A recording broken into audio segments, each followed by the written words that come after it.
was always the Jags. Always the Jags. It's always the Jags. Always the Jags. Welcome into Always the Jags. This is your podcast where you get everything Jacksonville, everything Jaguars, everything Duval. The Jaguars continue to roll. I mean, what else can be said that hasn't already been said? We are rolling. We just powered through the Indianapolis Colts, swept them for the second time in Trevor Lawrence's career.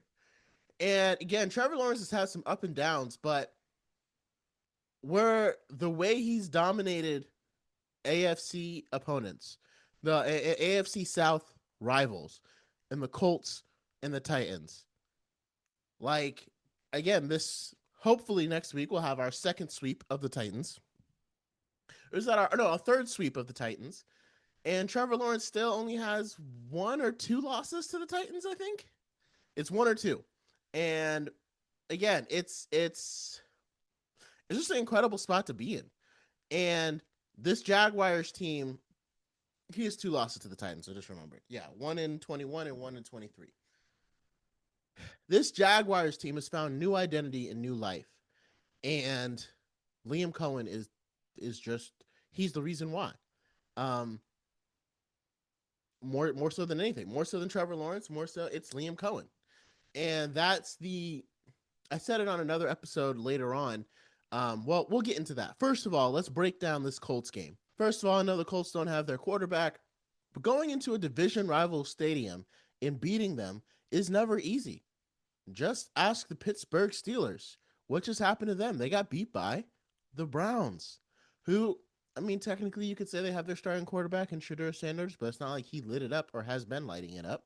You know, their starting quarterback this year was Joe Flacco. They don't have him anymore. So, like, let's not downplay this win for what it was. And again, the game was close. Phillip Rivers knows what he's doing on a football field. It's just that simple. Phillip Rivers knows what he's doing. And sure, his body is probably failing him in a lot of ways. There's a lot of things that he can't quite do. There's 2 plays I'll highlight in this game that, you know, with a different quarterback, this game could have been different. Or, I mean, it was still close, but it was a very weird game.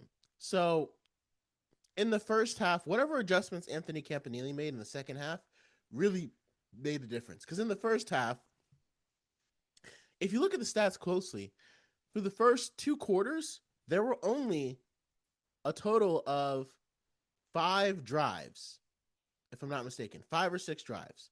Because the Colts started with the ball, and they had such a methodical clock-killing drive because Rivers was throwing it short and Jonathan Taylor was running the ball. And our run defense was kind of struggling. Jonathan Taylor was picking up 5-6 yards per rush. In the first half, we were kind of struggling there a little bit with that. And Rivers was kind of dunking his way down the field. And then when the Jaguars offense came on, and I think they ended up in the field goal. So it was very bend but don't break. So they got a field goal. As Trevor Lawrence stepped on the field, he was perfect on that very first drive.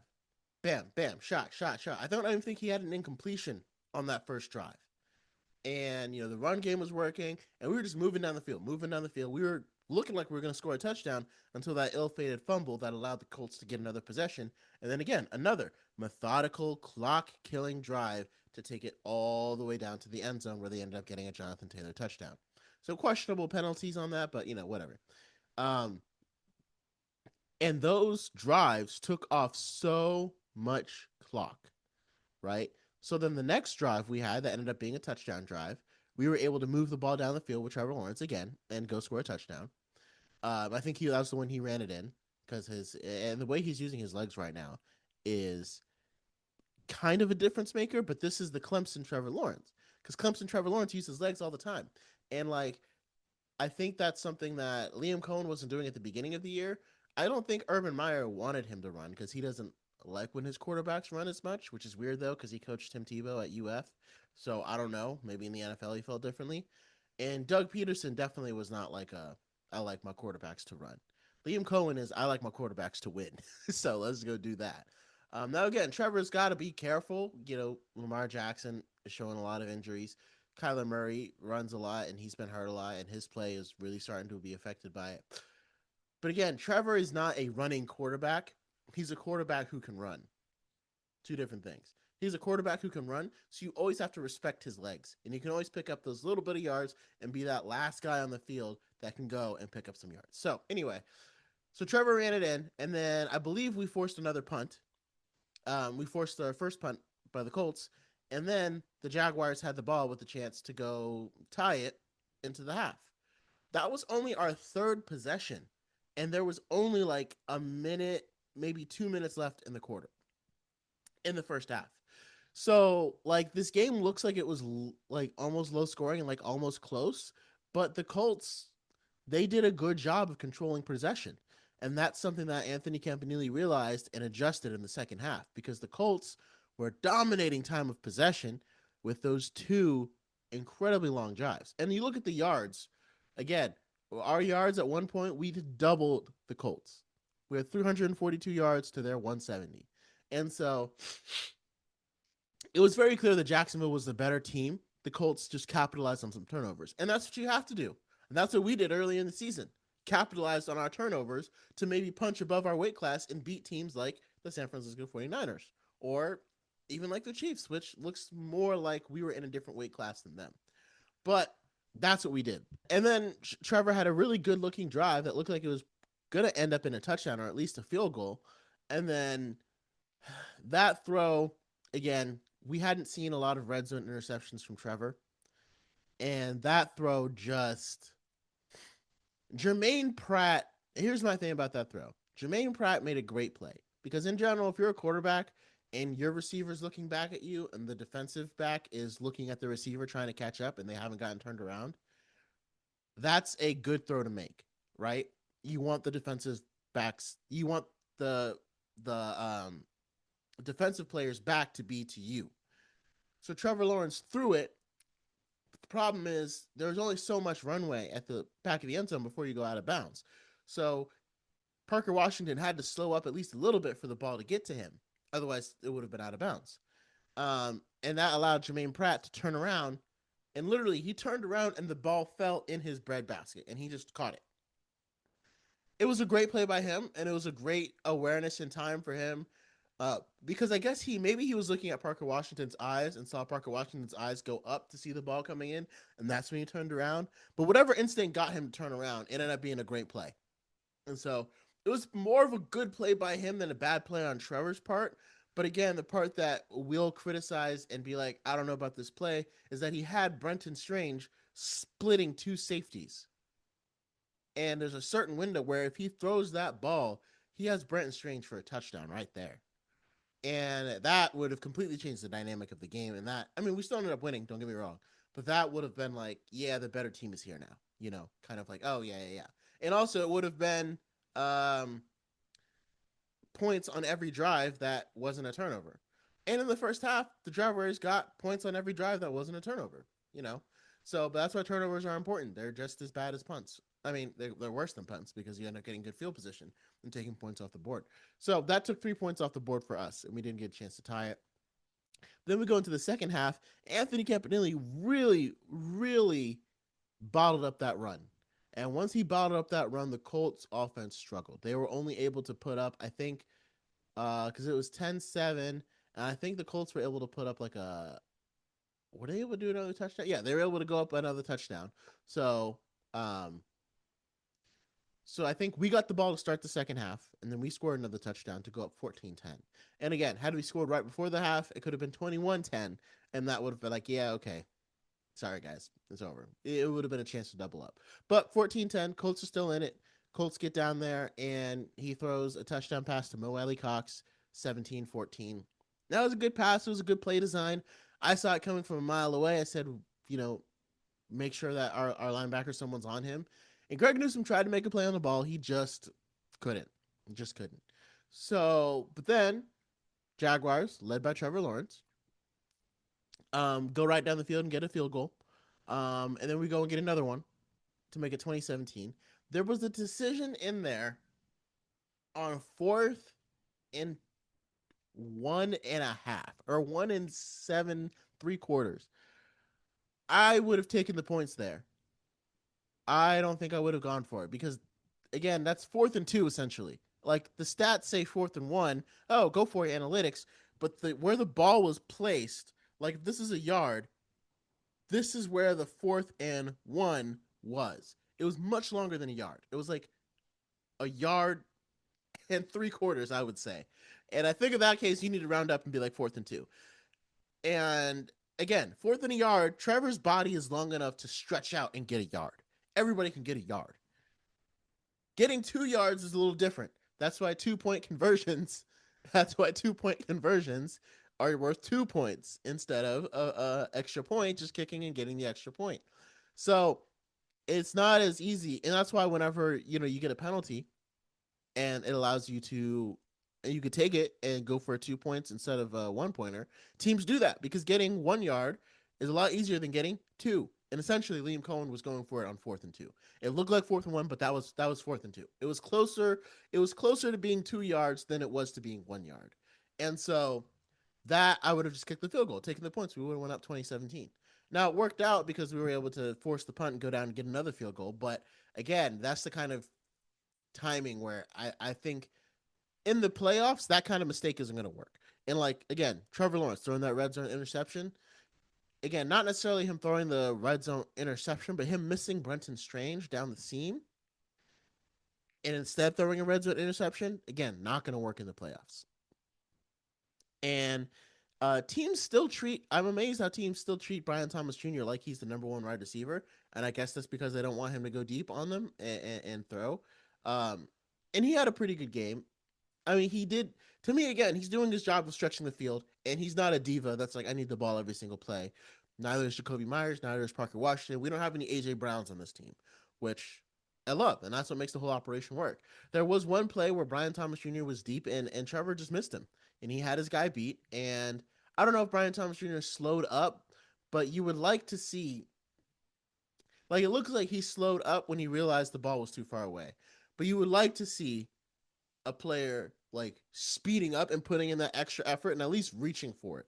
I think that does a little bit more for everybody, because I still think Brian Thomas Jr. is heart in it. I still think he wants to play and he wants to be that big threat guy. And again, if we hit that touchdown, that is great day from Brian Thomas Jr., great day from Trevor Lawrence.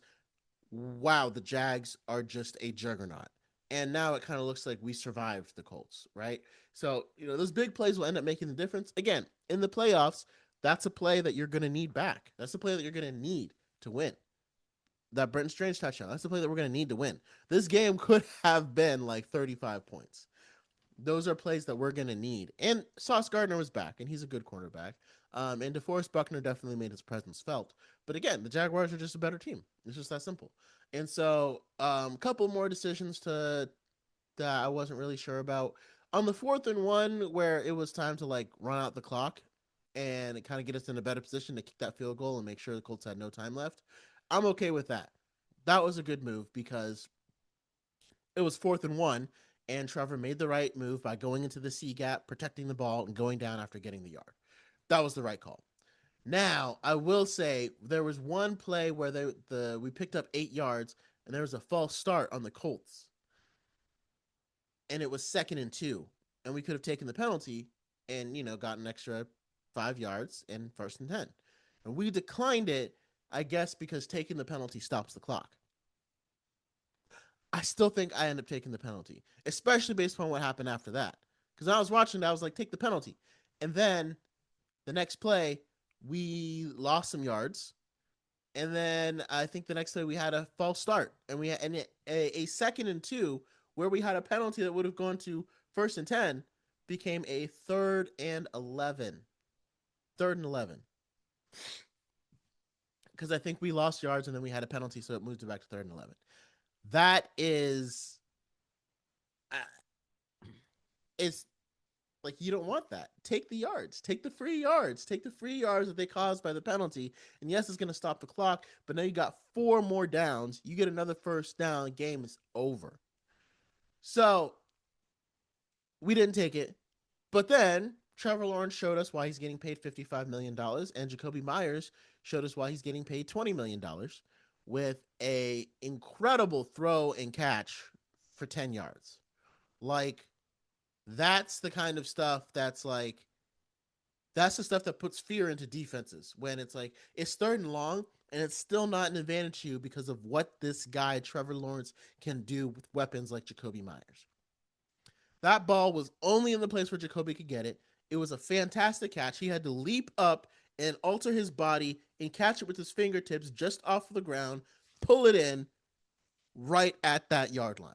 And at that point, especially after Jakobi Meyers made that catch, that is a go for it moment because all the momentum is in your favor because your quarterback just made an incredible throw and your receiver just made an incredible catch. Now you go for it on 4th and 1 and you put your faith in the team that put you in this position to be there. So I think that was still a good decision. And it was just phenomenal on both parts of Trevor Lawrence and Jakobi Meyers. And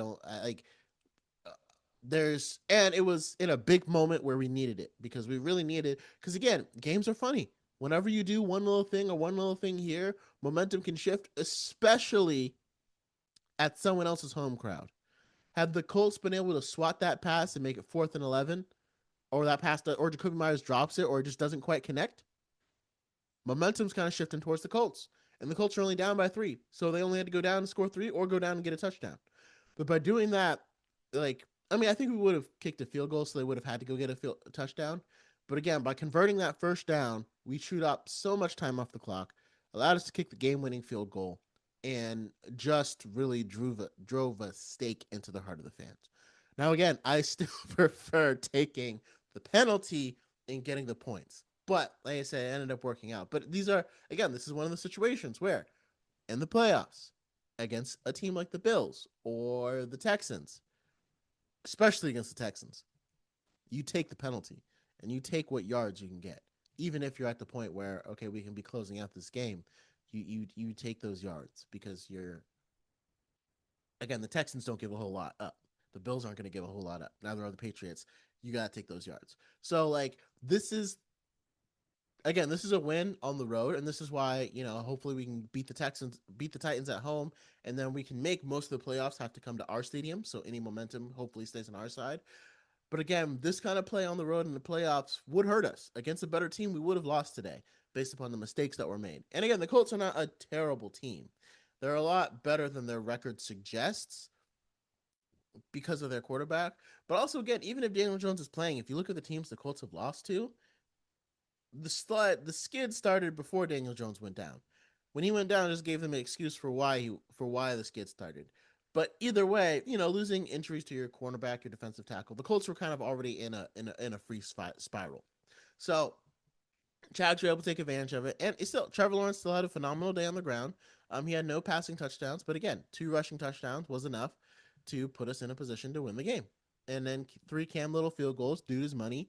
And again, the fact that we have a kicker who hit a 70-yarder now in games, and teams know this, we can get in field goal range in 2 plays.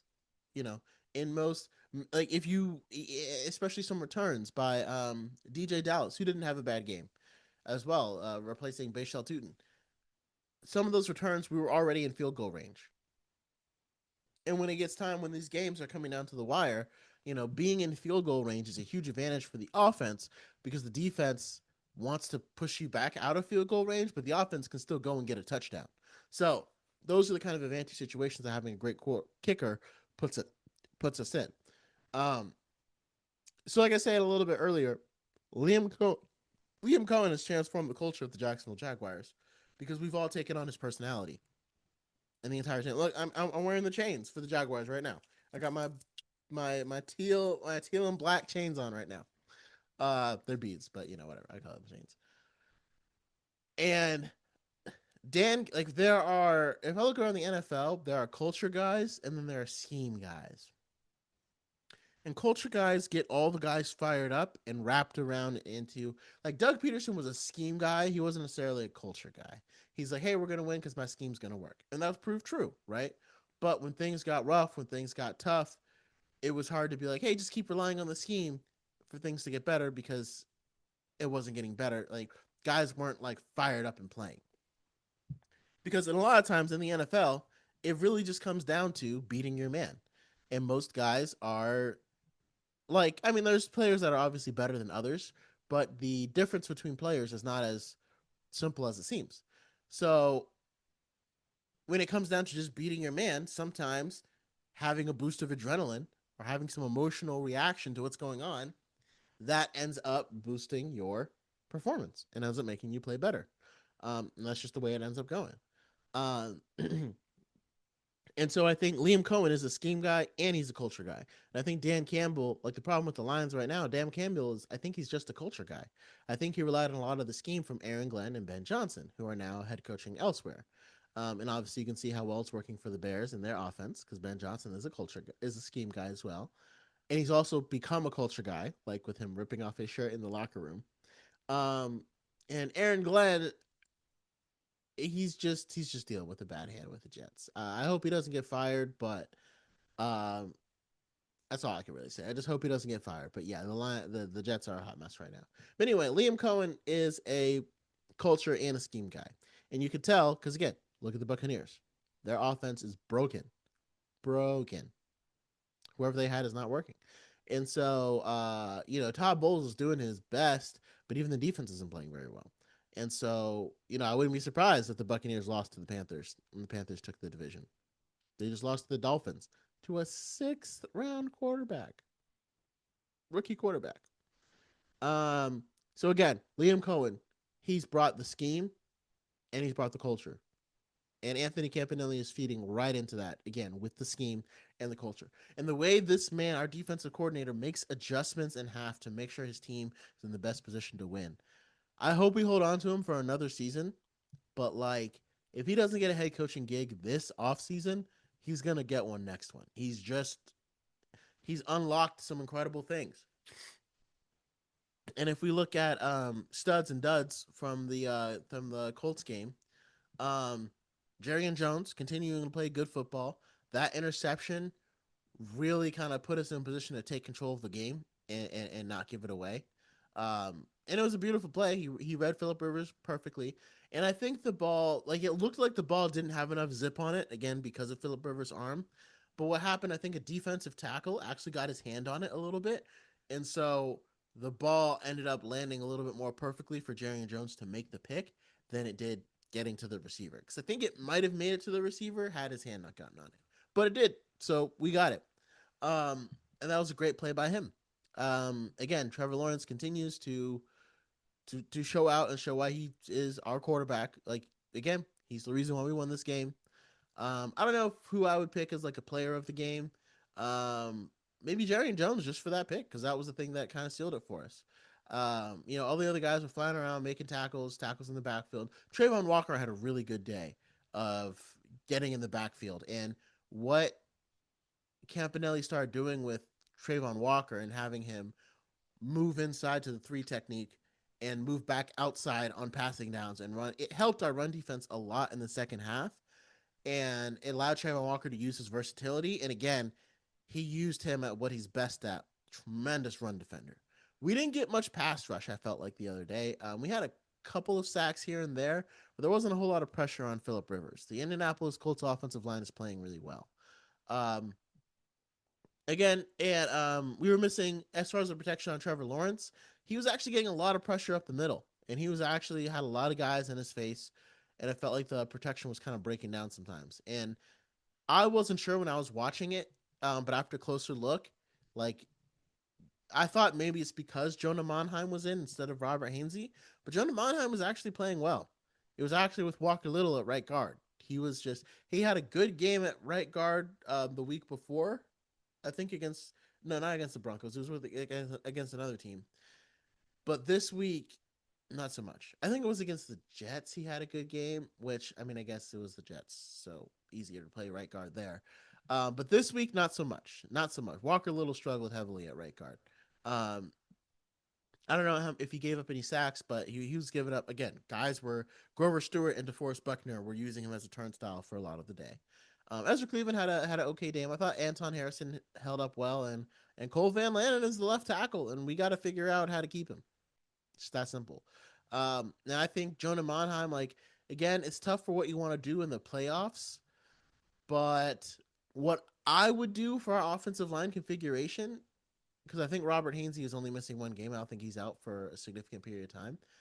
I think Hainsey is back at center, and I think you put Jonah Monheim at right guard because guard is not too different from center. If anything, I think center might be a little less complicated than guard. And if Monheim has shown he can hold up at right guard, or if Hainsey is more comfortable, maybe have him play right guard instead of center. But between one of those two, I think is your best combination. Wyatt Malum, I don't know if I want to throw him in the starting lineup going into the playoffs because even if Wyatt Malum holds up well against the Titans, we're not going to be facing the Titans the first round of the playoffs. So I would go Jonah Monheim and Robert Hainsey, find a way to get them both on the field. And again, excellent drafting by James Gladstone. Jonah Monheim was a guy that I wanted to draft, and I'm glad we picked him up in the 7th round. We're just continuing to show that our GM and coach court combination is one that's going to be here to stay. Liam Coen could turn this team from 4-13 to 13-4 next week with a win against the Titans. And I mean, we could talk about how we do it. We just keep doing what we're already doing. We just keep, again, the way that we beat the Titans last time, we did it completely through the air. The Titans shut down the run, and we beat them completely through the air. So I'm going to be there at that game to watch the Jaguars. This is my last time getting to see Trevor Lawrence in person in the regular season because I'll actually be out of town for most of the playoffs, which is I didn't know the Jaguars were going to make the playoffs, so the timing of the trip made sense at that point, but now it's kind of upsetting because everyone's going to be at home and I'm going to be watching it from sports bars while I'm out traveling the country for a trip that I'm going on. But either way, make sure you go at least to this Titans game. It's probably going to sell out pretty quickly. I actually got to make sure I secure my tickets. And how we're going to beat them is just I think they're going to throw to win, and I think they're going to throw to score and run to win. Because I think the Titans cornerbacks are not going to be able to hold up. And again, I look for a big day from Brian Thomas Jr. I think if I'm Liam Coen, again, the script should be to win the game. But if I'm Liam Coen, we're going into the playoffs. We're going to need all of our weapons available. I think I want to get Brian Thomas Jr.'s confidence up. So in this game, I'm going to draw up some shots to him. And I want him to feel like he's a top guy. And I want other teams to feel like he's the top receiver still. Because I think that still works in our favor because, again, it takes the team's top cornerback 30, 45 yards away from the action because Brian Thomas is always going deep. And he had a nice catch in this one. I think he had like a couple of grabs. And again, had he caught that touchdown pass, would have been a great day for Brian Thomas. Had he not, again, Parker Washington continues to be the secret sauce because everybody treats him like a wide receiver 3 when Trevor treats him like a wide receiver 1. And again, the sum of the parts is better than the whole because we don't have that dominating, first round picks, AJ Brown and Devontae Smith. AJ Brown was traded for a first rounder, one of the top guys. Devontae Smith, I guess Brian Thomas Jr. was drafted in the first round, but Devontae Smith was drafted in the front of the first round, right? And we've got an undrafted. We got a player who went undrafted, who we traded for, and we've got a 6th round rookie as our top wide receivers. And we use those two guys to drop 34 points on the Broncos and then beat the Colts on the road. So, I'm not going to say the Titans don't stand a chance. Cam Ward is playing better, and they're going to love to play spoiler, right? But Mike Vrabel was the guy that got them to play spoiler last time, to spoil our chances at winning the division and getting in the playoffs. He was the guy that still instilled that excellence in his team. The Titans don't have that anymore. They don't. They're going to want to do their best for their own individual and make Cam Ward play good, but they're coming into this game knowing that this is going to be a loss. And they're coming into this game, ready to go to Bermuda and Cancun and wherever they want to go for their vacation time, come playoff season. So I think the Titans are going to come in knowing that this is going to be an uphill battle to win. Now, again, the Colts game last week was much more of a trap game than this game is. I wish we were in a position where we could rest our starters. Because I don't know if we would win if we rested our starters, right? And so I think we got to play our starters because home field playoff advantage is very important, especially because if the Patriots and Broncos slip up somehow, which they won't, but if they did, even getting having the 2 or 3 seed is still better because that's a higher seed for us the playoffs could still go through us if the teams above us end up losing to the wild cards that come to face them. Because the Bills, Chargers, and Texans are kind of all right up there with the Broncos, Patriots, and us. We're all kind of each game could be a toss up. So as long as we beat the Titans, when it comes to wild card weekend, we're going to be rooting for the lower seeds. So like rooting for the Bills, Texans, and Chargers when they go play their teams because we want them to beat their team and then have to travel to face us at home. That is the goal. And so, because again, if the Broncos and the Patriots lose, the AFC Championship game is going to be in Jacksonville, and I will be back in town. So we can make that happen. So let me know your thoughts about the Colts, about the different players that we have, and how everyone did. And let me know your thoughts about how we're going to beat the Titans, and how far did the Jags make it in the playoffs? How crazy would it be if the 49ers were to beat the Seahawks and we end up having to go to Santa Clara for the Super Bowl? Man, where we just beat the 49ers. Now, it is kind of unfair because how would Jaguars fans make that trip? Like if it was in Atlanta, like it was, or somewhere along the East Coast would have been a lot easier, but like California, I mean, I would try, but I'd have to like take out a second mortgage to make that happen.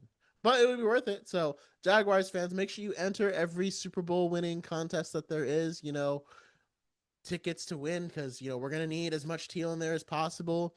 Definitely wouldn't want the 49ers to be able to host the Super Bowl because a lot of people are going to come out for that one. So, let me know your thoughts. Let me know if you think the Jaguars can take this all the way. And is this sustainable for the future? Like, is this a flash in the pan under Liam Coen, or is this something that we can really rely on? And never forget, it was always the Jags. Always.